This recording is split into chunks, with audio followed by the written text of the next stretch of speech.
Hello everybody, welcome to Gregsbeerreviews today. Time to take that walk and go see what's in the fridge today.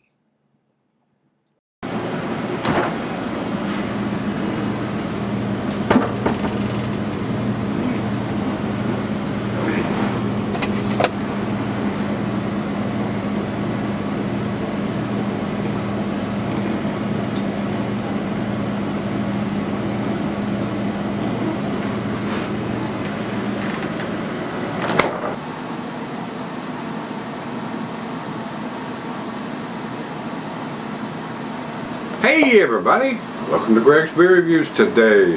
Thanks for stopping by. I do appreciate it.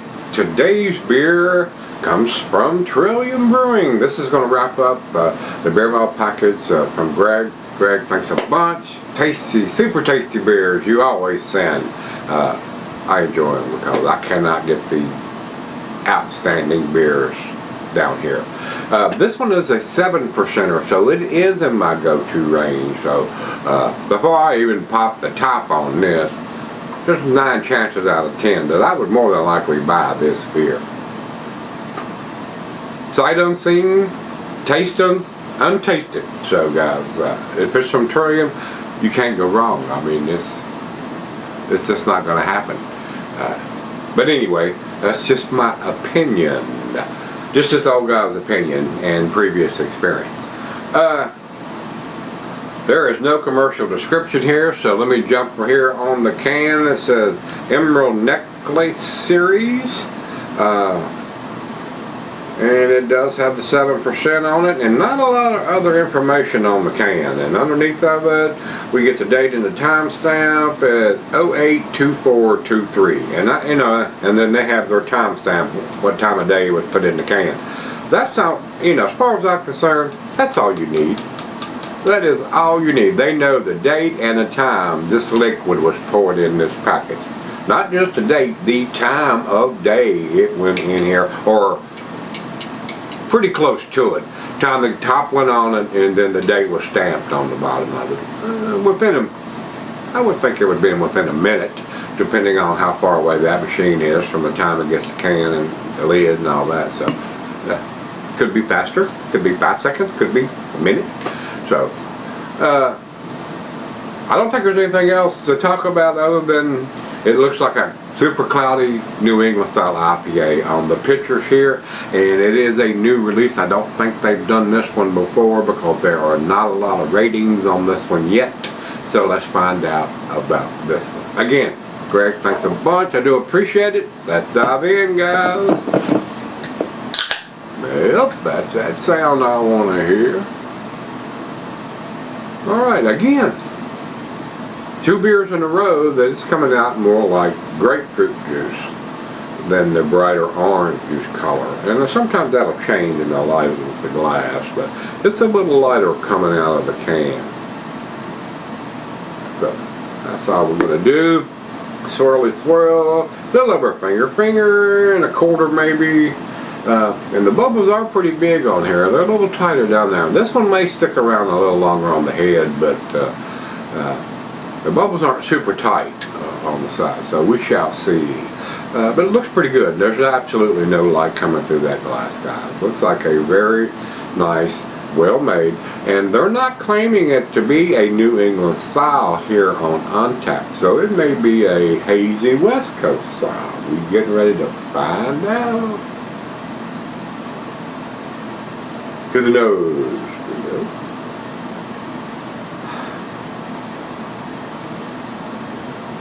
Peaches,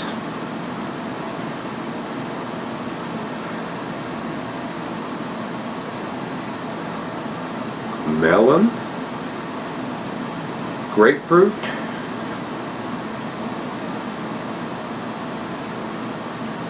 a hint of pine.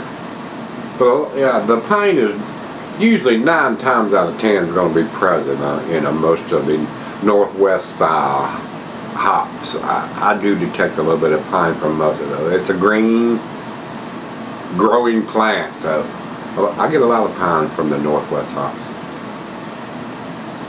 Smells awesome, guys. I mean, that absolutely. And again, the head is Just barely coated. We got about 1/8 of an inch there now, so a little bit more than we had in the last one, but it's still a very tasty beer. Let's dive in. What do you think? Yep, it's time. Cheers. Cheers, Greg.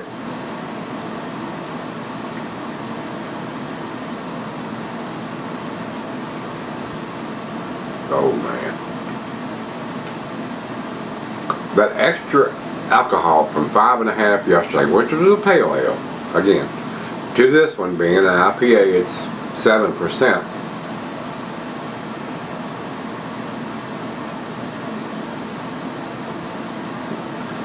It ain't saying New England style right there, but that is most definitely a New England style IPA, guys.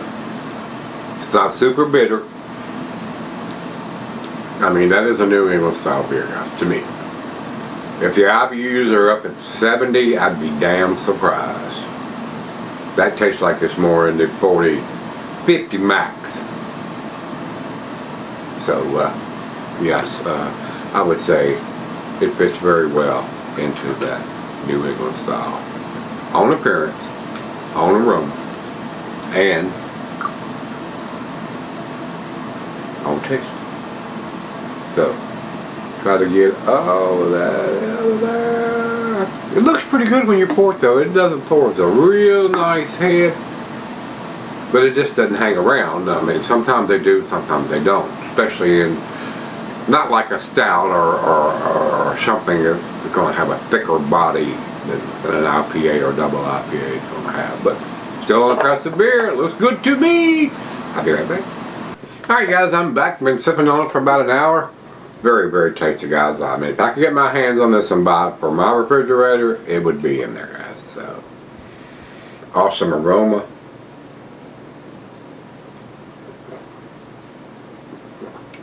Super tasty.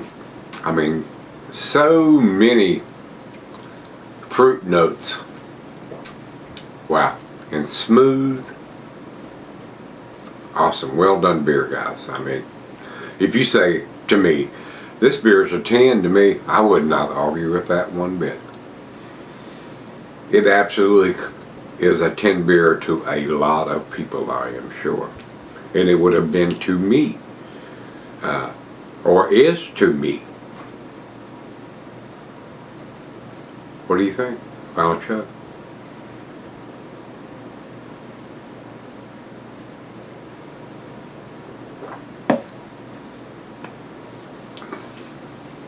If I'd have had this beer 5 or 6 years ago, it would have absolutely got to 10 for me, guys. No doubt about it.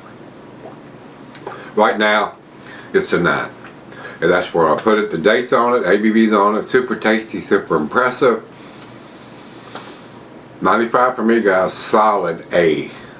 Most worthy from picking up. So, yep, I liked it.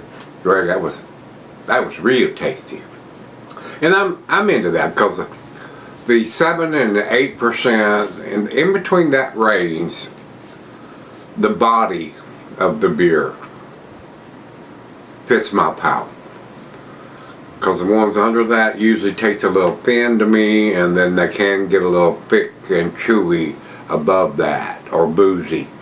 So I like that range in there, especially 7 to 8, and then 8 to 9 max.